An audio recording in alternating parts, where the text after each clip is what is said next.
The Buddha argued that everything depends on everything else. He says the one contains the many and the many contains the one, that you can't understand anything in isolation from its environment. The leaf contains the sun, the sky, and the earth, obviously.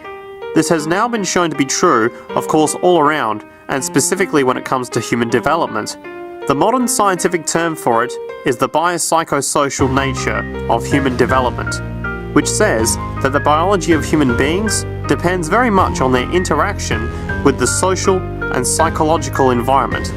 And specifically, the psychiatrist and researcher Daniel Siegel at the University of California, Los Angeles, UCLA, has coined the phrase interpersonal neurobiology, which means to say that the way our nervous system functions depends very much on our personal relationships. In the first place with the parenting caregivers, and in the second place with other important attachment figures in our lives, and in the third place with our entire culture, so that you can't separate the neurological functioning of the human being from the environment in which he or she grew up in and continues to exist in. And this is true throughout the life cycle. It's particularly true when you are dependent and helpless, when your brain is developing, but it's even true in adults and even at the end of life. Human beings have lived in almost every kind of society.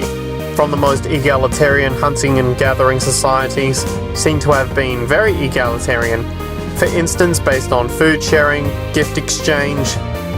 Small bands of people living predominantly off of foraging and a little bit of hunting, predominantly among people you have at least known your entire life, if not surrounded by third cousins or closer, in a world which there is a great deal of fluidity between different groups, in a world where there is not a whole lot in terms of material culture.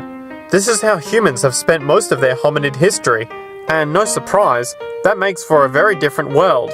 One of the things you get as a result of that is far less violence.